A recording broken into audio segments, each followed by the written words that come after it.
أشهد أن عليا حجة الله.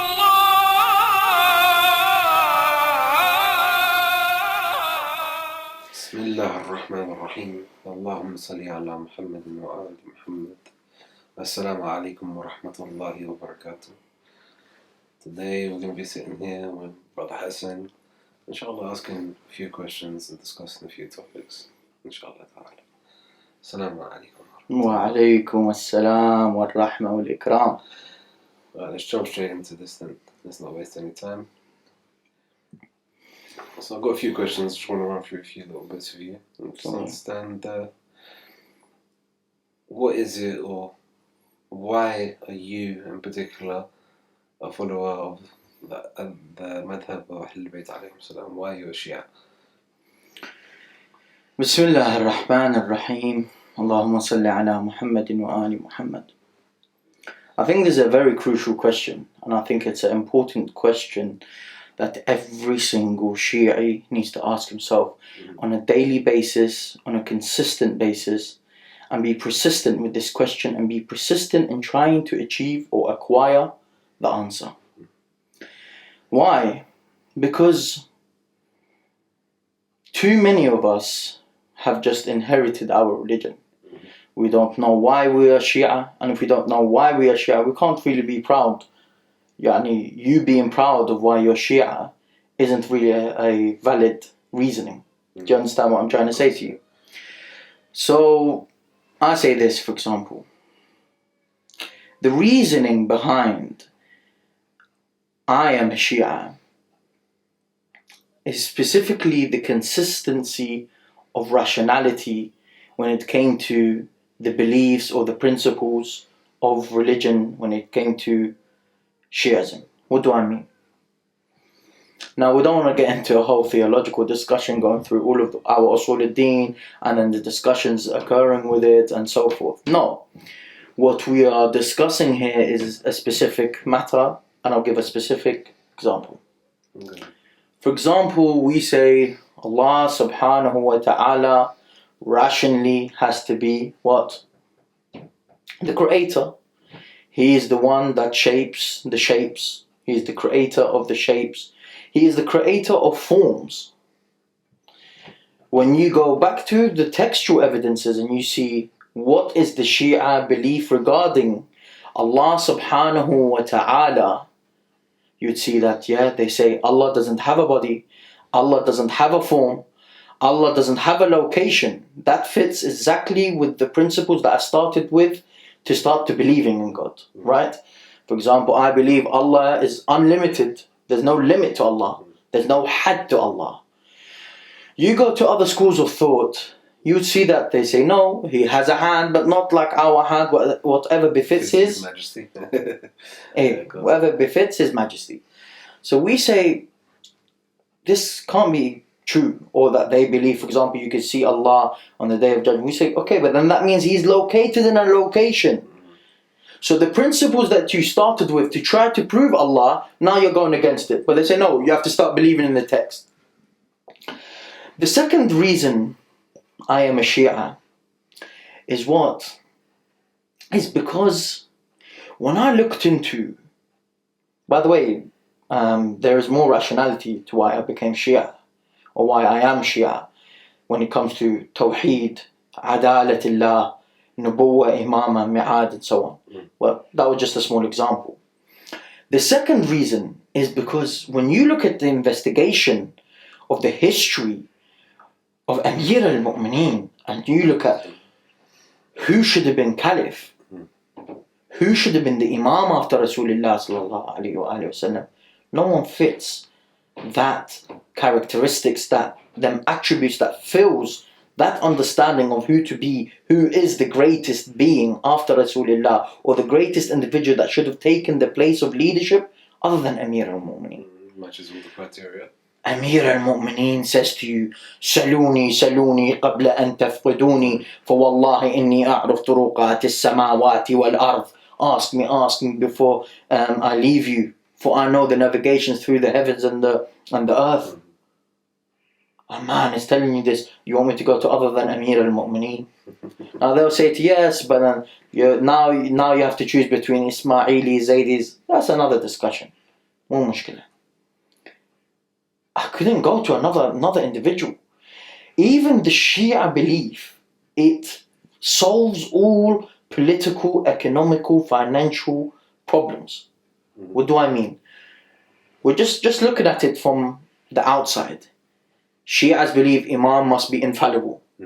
Imam must have ilm al-ladunni, a divine knowledge. The Imam must be chosen by Allah subhanahu wa ta'ala. And we believe that Allah subhanahu wa ta'ala is just, is merciful, is this, is that. And He chooses the Imam. So when he comes to political matter, he's not going to get anything wrong. It's not going to be ijtahada wa akhta. Do you know what I mean? So that's the second reason. And again, there's more discussion to it, but we want to try and make this as brief as possible, inshallah ta'ala. The third reason is, believe it or not, actually you know, yani, at one point in my life, I wasn't a Shia.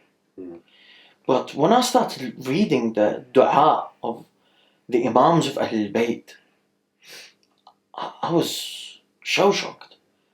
Dua Kumail, Ziyad Jami' al-Kabira. It's just something, it truly, you see, they always say this as well, dua is not just you supplicate asking for your needs. It molds you, it shapes you. 100%. Look at, for example, during the month of Shahr Ramadan, we read Dua Josh al-Kabir. When you break that down and you look into it and the description to Allah, it's something, it's unmatched. I've never come across a text even. Yeah, yani, it's unbelievable. It's unbelievable. Dua Hamza Thumali. How do you go to other than Ali Muhammad when you're reading these du'as that are coming from Ali Muhammad? The Sahif al-Sajjadiyah. La, yani, these matters, and these are the three reasons that makes, how can I not be a Shia? And I advise for all brothers and sisters, if you have a non-Muslim friend, give them Sahif al-Sajjadiyah. Let them read. Let them see what Al-Mawla, Abi Muhammad al-Sajjad, how he speaks to his Lord. It's a very, very important book. So inshallah, that's the answer to the question. I don't know if you have anything you want to add to it. No, I agree with you. This is your opinion. That's how and that's where you are justified in your belief for today. Okay, so obviously we have, as you mentioned earlier, different types of Shia, different branches, so to speak. Obviously, we follow a school of thought in which we follow a marja or a scholar, so to speak. Who would you say is your favourite scholar? So you're asking in now or in history, or both? I think let's start with now, and then maybe we'll go to history afterwards. To be honest with you, I can't say to you which marja I like the best. All of them are great, but what I say is, for me, someone that I can relate to and I love his work is Sheikh Ja'far al-Subhani. He's written many great works. I haven't read all of them. I only read a few. I've skimmed through some of his other books just to see what it's about. The man, يعني بمعنى الكلمة, he's a allama, a polymath. Someone that's mastered all sciences. For me, Sheikh Ja'far al-Subhani in this generation is probably my favourite as an alim and someone that I connect to. As for in history, I think the champion of champions as an alim, that's unbeatable. Who do you think I'm gonna say? See, I think you're either going to go with Mufid or Kulini. I'm between the two. No, Mufid. Yeah, Sheikh al-Mufid. Sheikh al-Mufid, it's untouchable. You go and, again, mastered sciences. Go and read about what our opponents say about him. Go and read in Siyar A'lam al-Nubala what Dhahabi writes about him. He changed the course of history. What man do you get that the Imam sends him a letter and calls him al-Mufid? And and calls him his companion, his friend, and so forth. And al-Mufid, top of the rank. Yeah. Okay. What about from the other school of thought? Now or both again? Again, both. Let's address now some. Now, the other school. I'll be honest with you. Now I don't have, as a alim, Yeah. I don't have a favourite. Okay. I'll be honest with you. In history, I would say Fakhruddin Razi, but I feel like I haven't read enough of his works to say he's my favourite. I would probably have to go with al-Dhahabi. Okay. And reason being is because it's either between him or Suyuti. Why? Suyuti was good at every single science, from what I can see. His discussions on the sciences of Quran and the miracle of the Quran is something unmatched. But I'll probably have to go with Dhahabi. I love his book Siyar A'lam al-Nubala. I love his book Siyar A'lam al-Nubala. It's just a great book. Doesn't mean I agree with everything in there, but it's a great book. As a alim, his Mizan al-I'tidal and so on, just amazing book. Okay. So I do not feel like you can pinpoint one from today. I honestly don't. I don't feel anyone from our opponents.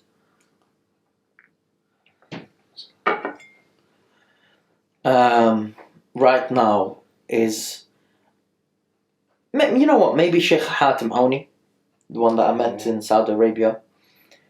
He's okay. I like him, but I can't say my favorite. There isn't anyone that I share like a understanding of his work, and I felt like there was a good job being done there. It's just my humble opinion. Not degrading any of their scholars or anything. Just don't feel like, there's anyone that is my favourite right now. Okay.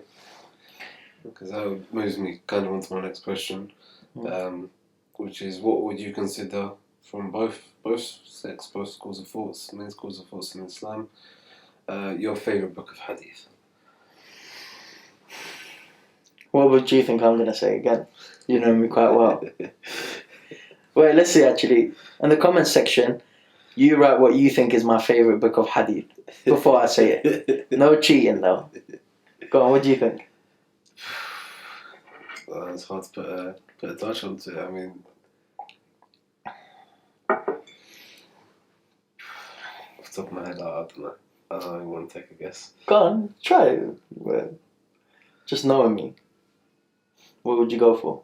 I would probably say Al-Kafi, but it's going to come back in my face. Believe it or not, it's not Al-Kafi. No. Although I do believe... You talk a lot about Al-Kafi. Yeah, Al-Kafi is... No, because, it's this shining star among all stars, as some of our ulama have put it. For me, it has to be Rijal al-Kashi. Okay. Although it's considered a book of Rijal, but it's a hadith from the Imams. I love Rijal al-Kashi. I love the understanding of delving into the different understanding of narrators of hadith, companions of the Imams, what the Imam says about them, what they done, how they got. Just for me, it just fascinates me. So I would go Rijal al-Kashi. Okay. What is your favourite subject to study, or your favourite subject to read about whilst reading these hadiths? I would have to say I really like polemics. I'll be honest with you. Yeah. I love polemical What stuff. sort of polemics are we talking? Because you have the Sunni Shia polemics. Sunni Shia polemics definitely tops it all. But I am starting to really like atheist stuff. Okay. I think it's quite a crucial thing for us to have an understanding of it in today's society, with the spread of atheism in the way it is. We do, but I don't feel like it doesn't affect. For us, atheism hasn't affected our youth. It hasn't. Maybe in the Middle East a bit more, but here no. Alhamdulillah. But yeah, I would say polemics. I really like polemics. I enjoy the reading of it. I don't know. It gives me a rush of just reading it and excited to see what's his argument, how does he argue it, trying to understand it. Even, by the way, I like reading polemical works of those who oppose the Shia. Okay. I really like that, yeah. I don't know about you, me personally, when I read in certain polemical issues, I tend to perhaps read an argument from an opposing argument, and do you ever find yourself answering that question before you even move on to the answer that's been given from our school of thought, or Yeah, I do that all the time. Yeah. or trying to address it and think, actually, wait, how would I address this particular question myself? You know, Yeah, how you yeah. play out the scenario in your head. I think, just to touch on the subject of it, when it comes to polemics, I used to like to get involved in it a lot, but it's not for me anymore, but it doesn't create character. It doesn't help progress. It doesn't help you develop. Yes, it has its time and place, you should do it, but I don't feel like, we should be sitting there day and night doing it. I feel like many arguments brought from both sides, I'm talking Sunni Shia, is just sometimes just basis, like, okay, well, thanks for that point. Like, what do you want to do now? Like, does it prove me wrong? Or, do you know what I mean? Yeah. From both sides, yeah, not just the opposing sides. I So think it gets quite, in today's day and age as well, I think it's getting more and more. I mean, it got better at a stage, but for me personally, I feel when you look at the scene nowadays, there's a lot of pettiness in it nowadays. A lot of my argument, your argument, and a lot of low blows being taken in terms of degradation of character, as opposed to that's just people that just a sick mentality, just marad, honestly. It's just pure marad. Just people like that. They just let them they do what they do. Who cares? Do you know what I mean? 100% let them get on with it. It's at the end of the day. Okay, so if you had one advice, say for example the viewers watching now, somebody's tuned in for the first time, somebody who may have never seen any of your videos before, may never watch any of your videos ever again. If you had one advice that you could give to the Shia, one thing that you could say now that would go to them, what would it be? That it would have to resonate. That just that it resonates with them. Seek knowledge. From the cradle to the grave. Seek knowledge. Never stop. You're on the bus going to work or to school, university, college, wherever you're going. PDF, read. You're on the plane going somewhere, read. You're on the sofa, you have nothing to do for an hour, read. For you won't even know what makes a Shia become a Shia or is a Shia if you don't have ilm. You won't even know who your Imam is if you have no ilm. So I'll definitely say make sure you have ilm and seek knowledge and never stop. The most important aspect of a person's life is ilm. For seeking knowledge builds character. It develops you. And by the way, I'm not just saying seek knowledge in matters of religion. Matters of religion obviously is the primary thing. The secondary is seek knowledge in other matters, other sciences. Maths, science, economics, and so forth. Go for it. It's not a bad thing. Seek knowledge. Educate yourself so you learn more about philosophy of life, philosophy of existence, your creator, your prophet, your Quran, your Imam. Know yourself. Without seeking knowledge, you will not know yourself. Why do you react to certain things? Why is there a voice saying to commit this sin? Why? How do you tackle it? How do you ward off shaitan? How do you act to certain things? How do you react to certain things? These are aspects that are very important. Do you understand what I'm trying to say? Yeah, key, 100%. Seek knowledge. Yani, we get so busy with this life that we actually forget to seek knowledge because we work so much, family, all of that. No. Make time. Wallah, make time. Wallah, make time. We have wasted our life running around Netflix. And I'm not saying don't watch Netflix, don't watch, the halal soaps and halal shows, but it has its time. Like, let that be your reward, for example.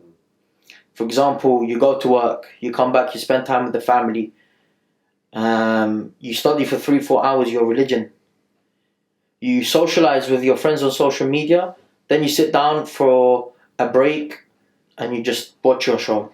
مثلا. Incentivize it, so to speak. Yeah, So, balance your life. Go and seek knowledge. Wallah, you would understand how much our ulama, our righteous predecessors, our Salaf al-Salih, our... Don't get scared, we're not talking about that Salaf al-Salih, we're talking about our righteous predecessors. They sacrificed so much. The least we could do is know about them, learn what they were trying to, pass down to us. So I would say seek knowledge. That's the best advice. And just like Sheikh Sanad, when I went and met him in Najaf, I said, what's your advice for the youth in the West? He says, Aqidah. Aqidah. Aqidah. Let Aqidah map out your life. Do you know how brilliant that statement is? You know why? Because he's saying to you, listen, Aqidah is the thing that tells you what's your next step. Do you take this job or do you not take this job? This person is swearing at you. How do you react to him? You're hungry. You want to eat. You get hungry. I get hungry sometimes. How do I react? How do I react to it? Okay, so moving on, obviously, just to the next question I have for yourself. It's one that might upset some, but however might intrigue others, hopefully, inshallah. What are the biggest problems the Shia community faces, in your opinion? This is a juicy matter. This is the one that all love to talk about or none love to talk about. So like I said, I don't feel like we are affected, the Shia community is affected by atheism like the Sunni community are. We're not. I'm not saying because of any specific reason. I'm not trying to attack here or anything like that. I just feel like our main problem is Tashayyu' has become a culture rather than a religion. For a few reasons. Reason one, and tell me if you agree or disagree, and I don't have a problem. Most of them started inheriting it. It's just become inheritance. Yeah, okay, yeah. Two, Shi'ism has just become more like, you go Majlis, Husseiniya, Ya Hussein, a bit of chest beating. Qima, yeah, make sure it's Karbala'iya. And then afterwards, Shisha time, and then home, and that's it. Most of us just cry a bit, because we've been brought up to cry a bit for Imam al-Hussein, and that's it. So it's culture. Our main problem is culture. I agree, 100%. We need to tackle culture. We need to really, really tackle this problem within Tashayyu'. Tashayyu' is not a culture. Sha'a'ir al-Hussein is not a culture. We need to stop becoming cults. We need to start becoming more religious Shia that practice their religion. Of course, without naming anyone, the many brothers, you see them, they're the first to serve, the first to help out, which is brilliant, amazing. But then you go and see them do haram. And then they do what? They expose it on social media.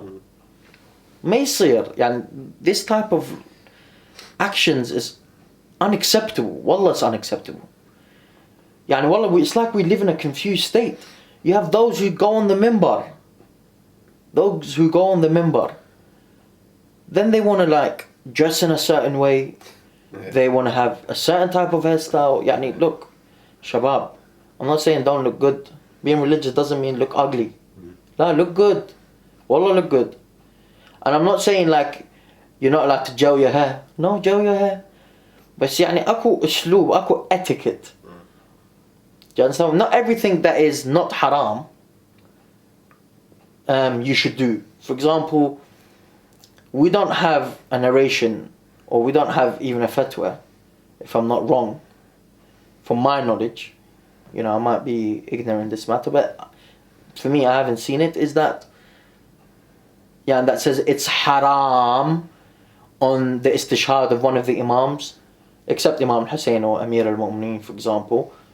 But the other Imams, for example, it's the shad of Imam Jawad these few nights, where it says it's haram for you to, for example, go and do like I don't know, like a gathering and laugh and so on, and not laugh, just do like a gathering and give presents to your kids. It's one of your kids' birthdays. No, it says haram, but is it the etiquette to do that from the etiquette of Ahlul Bayt? No. Of course, we have riwayat that says, you should be sad at our sadness and happy at our happiness. So here I'm not just talking about happiness, I'm talking more about, giving presents to your daughter, your son and so on. And like, I don't know, making a cake for them. No, don't teach your kids that. It's the shad of Imam Jawad. No cake, sorry. Present, I'll buy it for you in a week, Habibi. Do you know what I mean? Yeah, of course. It's culture. Our main problem is culture. And it's a difficult way to even tackle and battle such negative aspect like culture, where religions become. It's so difficult. Like, it's much easier to tackle and fight off, liberalism or atheism or feminism, because it's an ideology, and there's ways of refuting. Culture, you have to consistently be patient with the people until they change. Because it's embedded in them. It's embedded in them from Exactly. from birth almost, you could say. Exactly. And then they take. And there are positive aspects to culture. I mean, if you look at, for example, the Iraqi culture, there's the whole concept Generosity. Generosity. And look at Arba'in. There's for example. Now we're obviously talking about the negative stuff. Negative, which unfortunately, in my opinion, again that's just my humble opinion, is that the negative unfortunately far outweighs the positive. Outweighs the positive. Agreed. You have a lot of negative culture that people will then try and implement and then try and establish as actually, no, this is part of religion, this is religion, when in theory none of these things are from our religion, rather they're just aspects of a particular background's culture, which then they're trying to force or enforce onto others who maybe don't follow their particular culture. Agreed, yeah. I think that we, as a community, haven't made Ahlul Bayt our culture. Yes. We've prioritised our country's traditions, be it dances. Even like, I always say to like converts, I say to them, brother, sister, if you converted in a Pakistani mosque, you don't have to take on the Pakistani culture. If you converted in an Iranian mosque, you don't have to become an Iranian or Afghani or Iraqi. No. Your culture, do you know what your culture needs to be? Ali Muhammad. القول مني في جميع الأشياء قول Ali Muhammad. Your culture is Ali Muhammad. And inshallah we'll do a discussion about converts in the Shia community soon, inshallah. But I think that's the one of the bad aspects of the Shia community, my humble opinion. And I would like to hear the brothers and sisters' opinions, in the comment section as well. Let us know, guys, what you think is what other issues we may have with the community. Let's start a conversation, not an argument. Okay, let's just start a conversation. Yeah, inshallah. And maybe we'll address these issues at a later date, inshallah. Okay. What would you say is? Now this is going to be a hard one.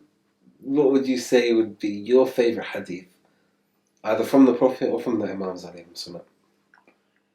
So, first of all, I don't like to differentiate. What do I mean? If Imam al-Sadiq said it, they all said it. Yeah, of course. Their qawl is wahid. They are the inheritors of the Prophet sallallahu alaihi wasallam. So whatever comes to their intellect, جاء عن النبي الأعظم صلى الله عليه وآله. But there's a hadith that says the first of us is Muhammad, the middle of us is Muhammad, the last of us is Muhammad, and all of us are Muhammad. Allahumma salli ala Muhammad. So, so when the Imam says a hadith, it's always, that means kajam, they've said it together, inshallah. That's point one. As for your actual question, for me, what tingles in my ear and never leaves me is the narration of Imam Abi Muhammad as-Sajjad. And even makes my hair stand while I say it. It's the statement that he said in his sermon when he was standing in the courtyard of Ubaydullah bin Ziyad, where the Imam says, Al-qatlu lana aada. Al-qatlu lana aada wa karamatuna min Allah ash-shahada. Death to us is the norm, and it is an honor from Allah that He gives us shahada. Look what you can derive from it. Death to us is the norm. You want to kill us? Kill us. We are brave. Death to us is the norm. A death for a believer is something normal. Comes and goes. Because it's just like Nabi Isa alayhi salam says, you go from one side of the bridge to the other side of the bridge. That's what it is. You're just crossing by. The third one is وَقَتْلُ لَنَا عَادَ وَكَرَامَتُنَا مِنَ اللَّهِ.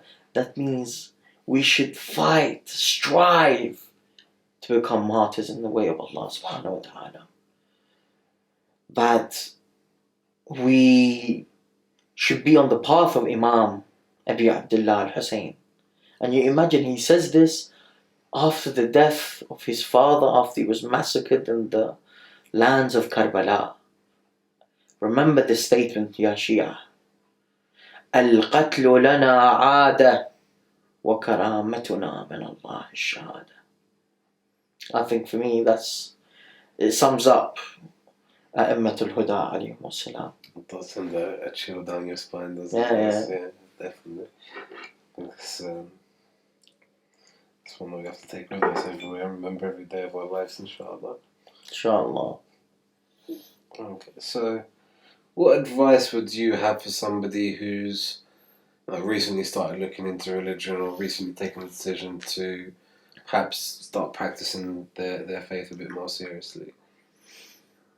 First step, change your friends. Yeah. For the Prophet ﷺ says, your friends are an image of you. A narration by, if my memory serves me right, Amir al-Mu'mineen alayhi salam, where he says, you are upon what your companions are upon. Why? What can be understood from it? How can we put it into scope in the day-to-day life that we are living? Is that you have a friend that constantly use, swear words, for example. Without realizing, you start using it too. Without realizing. At the end of the day, from far, people can't tell from the ignorant and the non-ignorant. So this is an important factor. So from far, if your friends are that type of friends that, they act in a specific way, they are loud, they are rude to people in public, then they can't tell the difference. So change your friends. That's the first one. Second one, like I always say, knowledge. You'll always hear me say knowledge, huh? Wallah, you always say me knowledge. Why? It's like tools. It tells you how to change. It tells you how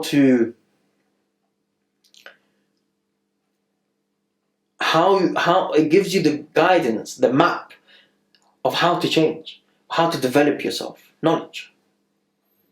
So change your friends, find new friends, religious friends. Depend on yourself. Know that it's not going to be an easy transition. It will be a difficult one. And keep on pushing forward. And get knowledge, get to know the religious community, inshallah. And remember that practicing isn't just growing a beard, isn't wearing a dishdasha and, kufi and so on. La, being religious is praying your prayers on time. Being religious is making dua to Allah, relying on Allah, depending on Allah. And the majority of being religious is how you interact with people. Mhm. صح ولا لا؟ أخلاق. Yeah. Well, النبي الأعظم صلى الله عليه وآله وسلم. Most of the companions that became Muslim because of the akhlaq of Rasulullah sallallahu alayhi wa alayhi. So akhlaq, how you interact with people. So learn that when you interact with people, you need to learn. And that requires what? Ilm. So that's my advice, inshallah, to someone that wants to become practicing. What about you? Would you have any? Yeah, I'd say to those of you who may be in more remote areas or who may not have a Shia community even close by to them, or if they do, maybe there's not somebody in the community who's of a similar standing age group or background as yourself, so you may not relate with them, may not be able to socialise with them, so to speak. You know, we live in a day of social media. Friends, more often than not, talk online. You know, you probably speak more to your friends online than you speak to your peers in person. So, and travel as well. You know, when I Make the effort, yeah. make the effort, yeah, 100%. I agree. I haven't always lived around people of religion. I used to live quite far away, but you make that initiative, and you know, it's not best cost effective, but you know, everything comes at a price. At the end of the day, you need to surround yourself, as Brother Hassan was saying, with people who do good. The more you hang around with your old friends, be whatever they may be on, the more you're going to find yourself influenced by them, and before you know it, you'll start acting in almost the same way as them. So, No, I definitely think changing your friends and acquiring knowledge and understanding the importance of akhlaq. Definitely. akhlaq is definitely, I'll probably say that's probably the most important thing to work on first and foremost, before even, I think, attaining dangerous thing, you might disagree with me, but I suppose they kind of work hand in hand. To gain knowledge, you need to have akhlaq. Yeah. In order to understand akhlaq, you need to attain the knowledge in order to do so. But I'd say your focal point to focus on should be the akhlaq and knowledge more than anything. I mean, me personally, I haven't always been a practicing person. I haven't either. Many probably will be a bit shocked, but I haven't either. Anyway. So if you could look back, let's just say 10 years ago, for example. Is this another question? It's another question. If you could go back 10 years ago, what would you say to yourself 10 years ago that you wish you could have done then, that you didn't, but you know now? Time is the essence. The importance of time. I spent way too much time just hanging around with friends and, you know, on the streets and so forth, and I wasted my time when I could have been doing something good, learning, progressing. So I would say to myself two things: time is the essence, and read. Ilm. Again. Ilm. It's a very current thing here, so yeah. Hopefully people get the message, inshallah. Yeah. No, honestly, I would say Hassan, pick up a book. Hassan, read. That's what I would say to myself. What about you? Me, if I was to turn to myself 10 years ago, I mean, there's things that will come to in another day that I'd probably say to myself, knowing what I know now, obviously coming from where I've come from, but I think first and foremost, obviously, would be to focus on studying and understanding and having a closer relationship with Allah subhanahu wa ta'ala, the Prophet and Ahlul Bayt alayhim salam, through learning. And as we mentioned previously, I tell myself to stop hanging around with the people that I was hanging around with back then, because a lot of time was wasted. I procrastinated a lot, you know. Mm-hmm. Time that could have been used to benefit, if not myself, to at least benefit others, rather than time that was benefiting nobody whatsoever. So yeah, I'd probably say don't hang around with these guys. So basically, time of the essence. Exactly. Yeah. I think definitely time of the essence and acquire knowledge. Yeah. Okay. I just got one last question. It's So me and you have had our own experiences. No. But if a young brother was to be looking for marriage or looking to get married in today's generation, what advice would you have for him besides sabr? I would say honestly, I'd say, look, brother, you want to get married, you need to have the mentality. Mm-hmm. Too much our communities focus on the financial side of things.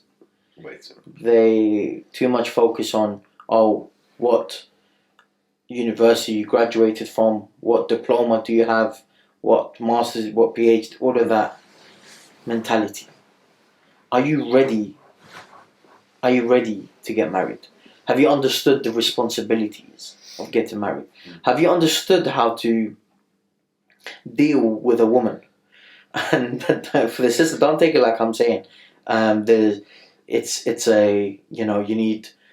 Practice. difficult and practice. No, just like he needs to learn how to deal with a woman needs to learn how to deal with a man. It comes with experience and something. No, I'm not saying it in a negative way, and I meant it as well in the aspect of how to respect a woman. This is so important. How to respect a woman, how to honor a woman, and understand these aspects of married life. I just think most people don't understand the responsibilities. I know a lot of friends of mine that got married. Like, I didn't know there was that much responsibility. And I thought, so what did you expect? What did you expect? Get married and then it was like, Snow White and she met the prince. Of course, there's responsibilities. Huge responsibilities. I'll be honest with you. I find it so difficult, Sami. Wallah, brother, to balance work, family, studying, reading, socializing, YouTube channel. It's difficult. It's very, very difficult. But you have to balance it out, and you have to understand the responsibility. So I'd say, get your mentality right. Don't think through your desires of just wanting to be physical, and obviously you want it to be halal, inshallah, so you want to get married. La, believe me, because marriage is more than just being physical and so forth. La, marriage has responsibilities. There's ways of dealing with things. You need to understand your wife is not always going to be in the mood. Your wife is not always going to be happy. Some days she's going to be upset. Some days she wants to go to her family's house. Which takes me to the second point, is when you get married, you're not getting married only to her. You get married to her parents, to her brothers, her sisters. In what sense? In the sense that as in you're part of a family now. Don't start getting upset every little word. Or sometimes your father-in-law says something wrong, you start getting upset. Don't do that. I always tell people, does your own biological father, does he not say things that upsets you? Yes. Cool. Do you forgive him? Yep. Okay, you've got a second father now. You have to be patient. You upset them, you've upset your wife. So these things are very important. Know that you're not just getting married to her. Khalas, you're going to be part of a new family. This is very important, brothers and sisters. Wallah. So for you, brother, you want to get married? No, you need to be mentally ready, and know that you're going to be part of a family. And 3, which is an obvious one, but I think it's important to state, is go out, make a living. I know too many guys, they get married and then, they call it the honeymoon period, the first 6 months. Some people drag it on for like 5-6 years. The honeymoon, it's like, it's like, Habibi, go and get a job. Rush, go and get a job. Make something of yourself. Like too many times people just think they're still 15 years old, and all it is, they've just basically found a quote unquote a Muslim girlfriend for life now, and no, it's not like that, Habibi. Honeymoon period ends after a few months, and then things get serious responsibility. Nah, go out, make a living, keep yourself busy. You don't want to be in each other's faces all the time. So be ready for the responsibility, have the mentality, and know that you're going to be part of another family that do things in a complete different way, think in a different way, operate in a different way. And don't be scared. This is to all my brothers and sisters. Don't be scared to get married outside of your culture or outside of your background, ethnicity. And alhamdulillah, I think we this generation started to be good. We were just speaking about today, yeah. It's good. It's good, wallah. Alhamdulillah. Yeah. So, what do you think? I think elaborating on from what Brother Hassan was saying is that. Do you have any more juice? Because I'm thirsty. So keep some for us. Yeah. Elaborating on from what Brother Hassan was saying, I think you need to be mentally ready for it. Whatever it is mine. Yeah. You have to be mentally ready for it. Emotionally, you need to be ready for it. Physically, you need to be ready for it. I think what a lot of people and a lot of cultures and people from certain backgrounds have this whole mindset, as well as I was saying, of this whole, you have to have so-and-so business and you have to have a house and drive an expensive Lamborghini. I mean, by the time he gets married, he can't survive. He's retired. But I'd say even if you're not financially well off, even if you can just about provide, do it. Like Allah subhanahu wa ta'ala will increase your rizq. I think me personally, as well as Brother Hassan, be it if we had any financial difficulties throughout our lives, getting married is something which has increased our rizq. Yeah, it has, definitely. Alhamdulillah. Everyone falls in hard times, and don't let those hard times be disheartening to you. Rather just remember that we're from the followers of Ali Muhammad. Our life's not supposed to be easy. Anything we have, take it in stride and be thankful for everything. Thankful for the test that you're given. Thankful for the constant humble reminders that you may be given. And again, saying from what Brother Hassan was saying is, do try and marry outside of your cultures. The Prophet himself, sallallahu alaihi wa alihi, has told us to try and marry from outside of our tribes. So let's do it. Let's marry out from other cultures, although maybe our parents or our grandparents or our communities may not agree. At the end of the day, we're building bridges. There's a hadith in Al-Kafi, sorry to interrupt you, where someone asked the Imam al-Sadiq alayhi salam, it's in volume 5, Kitab al-Nikah. He says, basically, my parents want me to marry a certain someone, but I want someone else. The Imam says, then marry who you want. If my memory serves me right, the sanad is sahih also. So, it's not about, your parents are not going to get married for you. You are going to get married. You choose. You look at what you want and what you don't want. Think, operate. Don't think. It's not just about thinking with your heart. Think with your heart, with your brain. See, ask her parents to allow you to speak to her. And then like that you can get to know each other, to understand, how you want life to, operate, how you want to deal with kids, if she wants to work, she doesn't want to work, all of these factors. So that you don't get married and all of a sudden it's like, oh, I didn't know you do. Yeah, you get surprised. And then you're in shock. Surprise. And then you're in a nasty shock for 6 months. The arguments can take hell. Yeah, and by the way, majority of the time, people when they get married, I think the first year, not constant fighting. I think if it's constant fighting, then it's unhealthy. But there is a bit more fighting than normal. And that's normal, by the way. It's because you're trying to get to know each other. You still don't know how the other person does things and things like that. He might say a joke you don't like. Do you know what I mean? I'm sure that's happened to you. Yeah. So just understand your surroundings. Be an adult about it. Be mentally ready. Know that you're what you're getting yourself into. The responsibilities behind it. And may Allah give you tawfiq to anyone that wants to get married. It's a sunnah nabawiyah. I would definitely recommend all brothers and sisters, when they feel they are physically, mentally, spiritually, emotionally ready to get married, to not wait a single day. Just go get married, inshallah.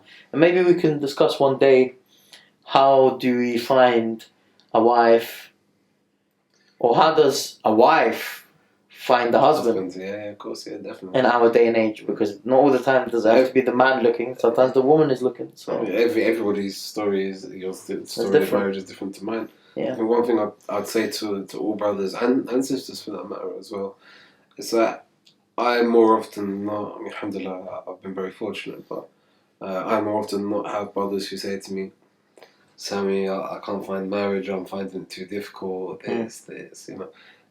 I'm sure probably the same with sisters also. However, that being said, don't be disheartened. Don't let that be something that gets into your head and plays, tricks in your mind that you believe that you'll never get. Sorry guys, we seem to have had a bit of a technical issue there. It seems that the camera cut out. Perhaps we were just talking for too long. Yeah.